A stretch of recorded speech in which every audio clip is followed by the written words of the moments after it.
அனைவருக்கும் வணக்கம். விருச்சிக ராசிக்காரர்களுக்கு தானாக நடக்க போகும் நல்லது என்று சொல்லக்கூடிய வகையில் எந்தெந்த நிகழ்வுகள் அமைந்துள்ளன, குறிப்பாக இந்த வேளையில் அலட்சியமில்லாமல் அவசியமாக கண்ணும் கருத்துமாக செயல்படும் போது தானாக நடக்க போகும் நல்லது என்று சொல்லக்கூடிய வகையில் எந்தெந்த நிகழ்வுகள் அபரிவிதமான மாற்றத்தையும் முன்னேற்ற வாய்ப்புகளையும் அள்ளி கொடுக்க போகிறது என்பதை ஆராய்ந்து பார்க்கும்போது பெருவாரியான கிரகநிலைகள் சற்று சாதகமான சூழலை உருவாக்கி கொடுக்கக்கூடிய இந்த வேளையில் சிறப்பான மாற்றம் நிச்சயமாக உங்களை தேடி வரும். அதே சமயம் சாதகமற்ற சூழலையும் குரு உட்பட சில கிரகநிலைகள் உருவாக்குவதால் சற்று விழிப்புணர்வுடன் இருந்தால் சிரமத்தை தவிர்த்து நன்மை நிறைந்த ஒரு தருணமாக மாற்றிக்கொள்வதற்கான சந்தர்ப்பம் உறுதியாகவே விருச்சிக ராசிக்காரர்களை தேடி வரும் என்பதில் சந்தேகமே இல்லை என்பதை திட்டவட்டமாகவும் தெளிவாகவும் துல்லியமாகவும் உறுதிப்படுத்துகின்றன கிரகநிலைகள். ஏனென்றால் இந்த வேளையில் மிக வலுவாக ராசியின் அதிபதியான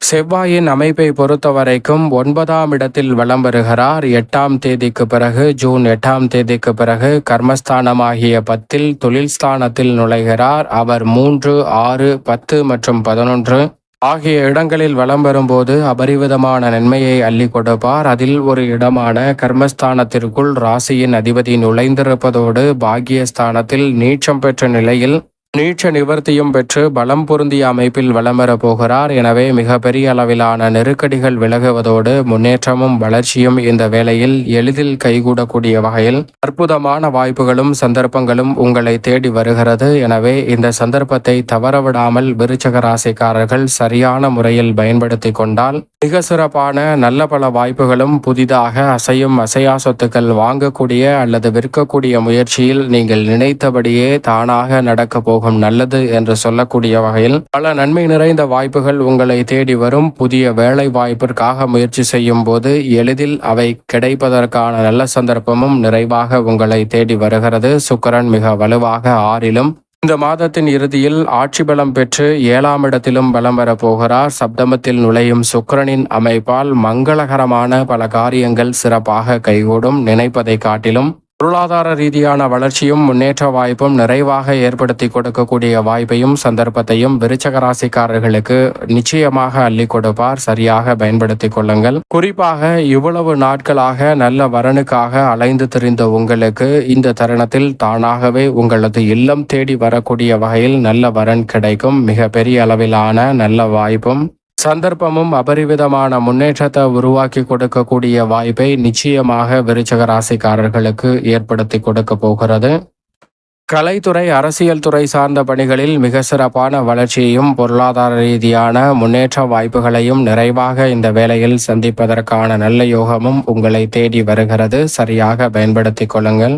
அதோடு மட்டுமல்லாது சூரியன் இந்த மாதத்தின் முற்பகுதியில் சப்தமத்தில் வலம் வருகிறார். பிற்பகுதியில் அஷ்டமத்தில் நுழைகிறார். உஷ்ண கிரகமான சூரியன் அஷ்டமத்திற்குள் நுழையும் போது சற்று கவனத்துடன் இருப்பது நல்லது. ஆனால் அதே சமயம் அவர் அஷ்டமத்தில் குருவுடன் இணைவதால் சில சிரமங்கள் குறைந்தாலும் கூட அஷ்டமஸ்தானத்திற்குள் உஷ்ண கிரகமான சூரியன் நுழைவதால் உடல்நலம் சார்ந்த விஷயங்களில் அதிக கவனம் தேவை. விழிப்புணர்வுடன் இருக்கும்போது மிகப்பெரிய அளவிலான நெருக்கடிகளை தவிர்த்து முன்னேற்றத்தை நிறைவாக சந்திப்பதற்கான நல்ல யோகம் உங்களை தேடி நிச்சயமாக வரும் என்பதில் சந்தேகமே இல்லை. அதே சமயம் எந்த ஒரு காரியத்தை செய்தாலும் திட்டமிட்டு செயல்படுத்த வேண்டிய ஒரு தருணமாக பார்க்கப்படுகிறது. எடுத்தோம் கவிர்த்தோம் என்று செயல்பட்டால் சில சிரமங்களை எதிர்பாராத வகையில் சந்திப்பதற்கான சூழலும் விருச்சிக ராசிக்காரர்களுக்கு உள்ளது என்பதை திட்டவட்டமாக எடுத்து காட்டுகிறார். எனவே கவனத்துடன் செயல்படுவது நல்லது. வித்யாகாரகரான புதன் 7, 8 மற்றும் 9 ஆகிய இடங்களில் வலம் வரப்போகிறார். இந்த மாதத்தின் துவக்கத்தில் மிக வலுவாக அஷ்டமஸ்தானத்தில் 2ஆம் தேதியிலிருந்தே அமருகிறார். எனவே சற்று கூடுதல் கவனமும் விழிப்புணர்வும் வித்யாகாரகரான புதனின் அமைப்பால் விருச்சிக ராசிக்காரர்களுக்கு சற்று கூடுதலாகவே இந்த வேளையில் தேவைப்படுகிறது என்பதை திட்டவட்டமாக எடுத்து காட்டுகிறார். கவனத்துடனும் விழிப்புணர்வுடனும் செயல்பட்டால் பல்வேறு வகையான சிரமங்களை தவிர்ப்பதோடு நல்ல வளர்ச்சியையும் முன்னேற்றத்திற்கான சந்தர்ப்பத்தையும் உருவாக்கி கொள்ள முடியும். ஏனென்றால் இந்த வேளையில் சந்திரன் மிக அபரிவிதமான நல்ல வாய்ப்புகளை உருவாக்கி கொடுக்கக்கூடிய அமைப்பிலும் வலம் வருகிறார். அதே சமயம் சாதகமற்ற அமைப்பிலும் வலம் வருகிறாருங்க. ராசியின் நீச்ச அதிபதி சாதகமற்ற அமைப்பில் இருக்கும் போது கூடுதல் கவனத்துடனும் விழிப்புணர்வுடனும் செயல்பட வேண்டிய ஒரு தருணமாக பார்க்கப்படுகிறது. சந்திரனை பொறுத்த வரைக்கும் நன்மை தீமை கலந்த அமைப்பை தான் இந்த மாதம் முழுவதுமே வெளிக்கொணர்கிறார். நுணுக்கமாக திட்டமிட்டு செயல்பட்டால் பல்வேறு வகையான தடை நிறைந்த காரியங்களை தவிர்த்து நன்மையை நிறைவாக உருவாக்கி கொள்ளக்கூடிய சந்தர்ப்பம் நிச்சயமாக கிடைக்கும். நிழல் கிரகமாக இருக்கக்கூடிய மோட்சக்காரகரான கேது கர்மஸ்தானம் என்று சொல்லக்கூடிய 10ல் வலம் வருகிறார். தொழில் ஸ்தானத்தை அவர் வலுப்படுத்தக்கூடிய இந்த வேளையில் உறுதியாகவே விருச்சக ராசிக்காரர்களுக்கு தொழில் ரீதியாக அற்புதமான முன்னேற்ற வாய்ப்புகளை சந்திப்பதோடு மிக பெரிய அளவிலான தடை தாமதம் சிக்கல் என்று இருக்கக்கூடிய அத்தனை காரியங்களையும் விலக்கி நன்மை நிறைந்த தருணமாக மாற்றிக்கொள்வதற்கான சந்தர்ப்பம் உங்களை தேடி வரும் என்பதை திட்டவட்டமாக மோட்சக்காரகரான கேதுவின் அமைப்பு எடுத்து காட்டுகிறது. தொழில் ரீதியாக வளர்ச்சி பெறுவதோடு மட்டுமல்லாது எதிர்காலத்தை பற்றிய அச்சம் குழப்பம் பயம் போன்ற அனைத்தும் நீங்கி திறமையாக தெளிவாக சிந்தித்து செயல்படுவதற்கான நல்ல வாய்ப்பையும் சந்தர்ப்பத்தையும் நிச்சயம் மோட்சக்காரகரான கேது உருவாக்கி கொடுக்கிறார். மற்றொரு நிழல் கிரகமாக இருக்கக்கூடிய ராகு திருக்கணிதத்தின்படி சனி 5ல் நுழைந்திருந்தாலும் பாக்கியத்தின்படி 4ல் ஆட்சி பலம் பெற்றிருக்கக்கூடிய சனியுடன் ராகு இணைந்து வலம் வருகிறார். அர்த்தாஷ்டக ராகு அர்த்தாஷ்டக சனியின் ஆதிக்கம் இருப்பதால் எந்த ஒரு பணியையும் நிச்சயமாக எடுத்தோம் கவுத்தோம் என்று செயல்படுத்த முயற்சி செய்யக்கூடாது. சனியின் தாக்கம் சற்று குறைந்திருந்தாலும் கூட ராகுவின் தாக்கம் அதீதமாக இருப்பதால் இந்த தருணத்துல தவறான பழக்கங்களையும் தவறான செயல்களையும் எளிதில் பற்றி கொள்வதற்கான வாய்ப்பு கிடைக்கும். எனவே சற்று விழிப்புணர்வுடன் இருந்தால் அலட்சியமில்லாமல் செயல்பட்டால் உறுதியாக அவற்றை தவிர்த்து முன்னேற்றம் நிறைந்த ஒரு தருணமாக மாற்றிக்கொள்வதற்கான சந்தர்ப்பம் நிச்சயமாக விருச்சக ராசிக்காரர்களுக்கு நிறைவாக கிடைக்கும் என்பதில் சந்தேகமே இல்லை.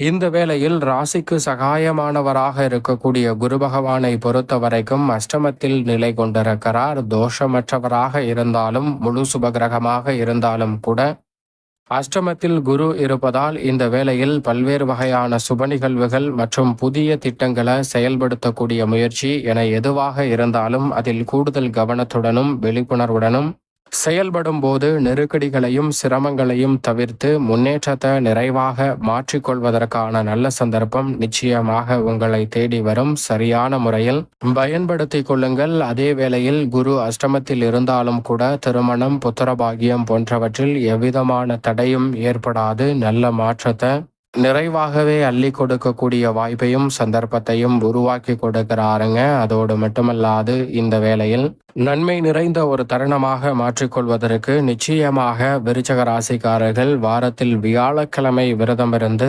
அருகாமையில் உள்ள குரு பகவான் அல்லது வராகி அம்மன் ஆலயம் சென்று தீபம் ஏற்றி வழிபாடு செய்யுங்கள். தடைதாமதம் அனைத்தும் தகர்த்தெறியப்பட்டு தங்களுடைய வாழ்வில் மகிழ்ச்சியும் இனிமையும் நிறைவாக கைகூடுவதோடு மிக பெரிய அளவிலான வளர்ச்சியும் சந்தர்ப்பமும் நிறைவாகவே உங்களை தேடி வரும் என்பதை திட்டவட்டமாக எடுத்து காட்டுகின்றன.